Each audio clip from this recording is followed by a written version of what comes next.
article. It says Browns cut ties amid Stefanski replacement search. Here it says, all things considered, Browns offensive coordinator Tommy Rees probably never had much of a chance to stick around as the head coach of the team, even after he interviewed for the job almost directly after Kevin Stefanski was fired. Rees was a first-time NFL offensive coordinator this season. Though Stefanski held on to the role as play caller for the first half of the season, Rees took the mantle as the team went from Dylan Gabriel at quarterback to Shedeur Sanders, but not much improved offensively. Now, we all know. The Cleveland Browns just fired a man who nearly derailed Shedeur Sanders' NFL career before it even started. And this wasn't some low-level assistant. This was the offensive coordinator who looked Shedeur in the eye every single day while undermining him behind the scenes. Tommy Rees is out, and the way it happened exposes everything. But before understanding how deep this ran, 3 details matter. The evidence of sabotage Shedeur tried to hide to protect his coaches, why Andrew Berry and Jimmy Haslam are now hunting down everyone involved, and the leaked conversations that proved Ken Carman was right from the beginning.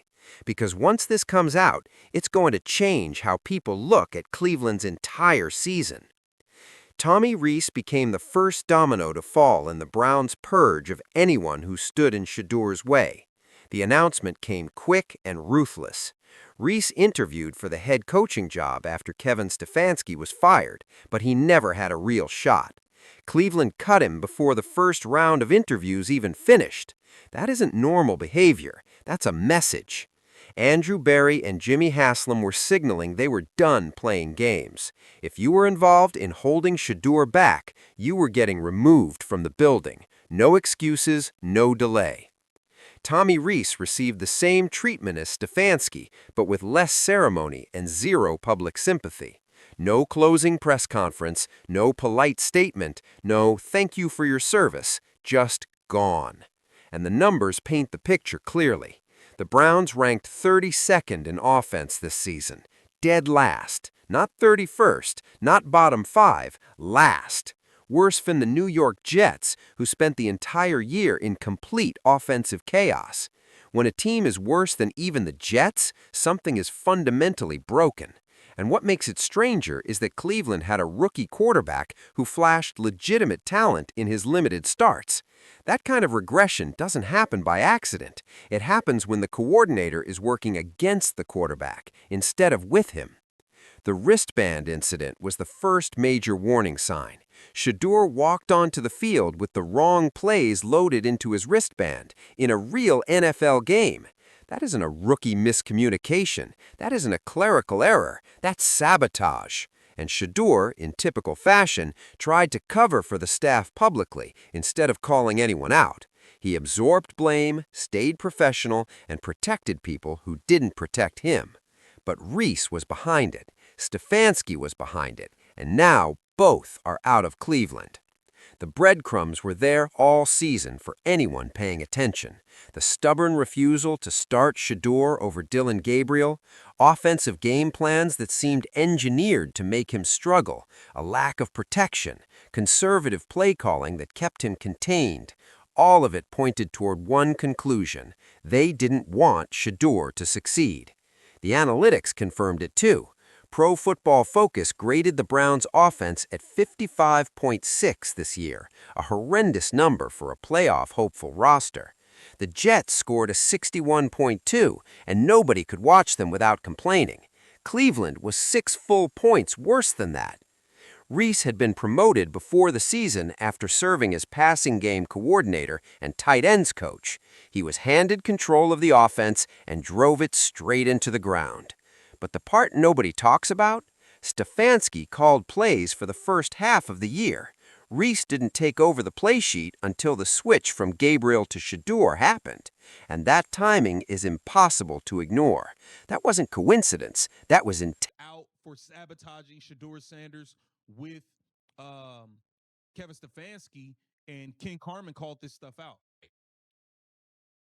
Riley Leonard, you mentioned Riley Leonard. I saw what he did at Duke, and then I saw what he did at Notre Dame. I saw what Shedeur Sanders had to do at Jackson State in Colorado. You mentioned Jackson Dart. We've talked about Jackson Dart ad nauseum. We've talked about Tyler Shook ad nauseum. But these were guys that they went and made investment, with the exception of Riley Leonard. I'll grant you Riley Leonard. That, you weren't asked to do a whole lot if you were Riley Leonard. But if you go to the other two guys that you're comparing him with, there's no comparison. You took a guy at 25 overall if you're the Giants. You took the other guy in the second round, if I'm not mistaken, with Tyler Shook. Of course you're going to give those guys reps. The one had Russell Wilson in front of him. Please, you might as well put a dead body in front Shedeur of him. Was and lucky. the other one had Spencer Rattler in front of him. Shedeur's living a blessed life that he got that opportunity. You were going to get reps. The other one, and this is why Kevin's out looking for work right now, apparently, is because you put Dillon Gabriel in there, and for whatever reason, they had faith in Dillon Gabriel. And you had two. They handed Reese full control of the offense the moment Shedeur took over, and everything unraveled immediately. The play calling became conservative, the pass protection collapsed, and the game plans turned predictable and flat. It was as if Shedeur was sent onto the field with handcuffs and told, "Good luck, rookie." Then came the breaking news. Mary Kay Cabot reported that Tommy Rees wasn't getting a second interview for the Browns' head coaching job. He was removed from consideration entirely. Meanwhile, defensive coordinator Jim Schwartz advanced to round 2, and Todd Monken from Baltimore secured another interview. The Browns didn't even wait for the first round of interviews to end before eliminating Rees. That urgency spoke volumes. Cleveland wanted him out of the building as fast as possible. The reason became clear when radio host Ken Carman exposed everything behind the Dillon Gabriel disaster and why the coaching staff refused to start Shedeur.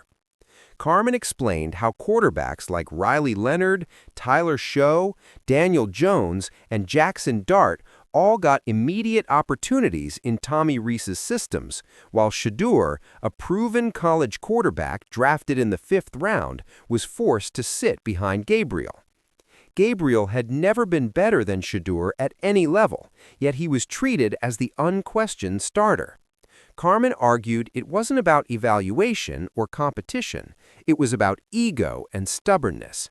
Kevin Stefanski and Tommy Rees bet on the wrong quarterback in the offseason, built the offense around him, and refused to admit they were wrong until the season was already slipping away. When Carman's co-host tried to defend the decision, claiming Shedeur was lucky to even play and only got snaps because of injuries and trades, Carman shut it down instantly. Everyone knew Gabriel was never the better quarterback. If the Browns had started Shedeur after Joe Flacco left around Week 4, the season could have unfolded differently. Instead, they wasted weeks with Gabriel while the offense sputtered. By the time Shedeur took the job, the offensive line was a disaster, the chemistry was broken, and Rees was calling games like he wanted to prove Shedeur couldn't handle the system. Even under those conditions, Shedeur showcased real promise. In 7 starts, he threw for 1,400 yards with 7 touchdowns and 10 interceptions. Not perfect, but context mattered. He played behind one of the worst offensive lines in the league, with no run game, receivers who couldn't separate, vanilla play calling, and even incidents involving wrong plays loaded into his wristband. Despite all of that, he led Cleveland to back-to-back wins to close the season and proved he could remain poised, make big throws, and lead a locker room. That late surge is exactly why Tommy Rees had to go. The Browns now hold the 6th overall pick in the 2026 draft, but with top quarterback prospects projected to go in the top 5 and Oregon's Dante Moore returning to school, Cleveland is unlikely to land an elite rookie. That makes Shedeur the default starter heading into 2026, whether the old regime wanted it or not. GM Andrew Berry even acknowledged progress in Shedeur's processing, mobility, accuracy, and playmaking, although he called him a work in progress, which is GM code for "we're evaluating but don't have better options." Privately, the truth is simpler. Shedeur improved in spite of his coaches, not because of them.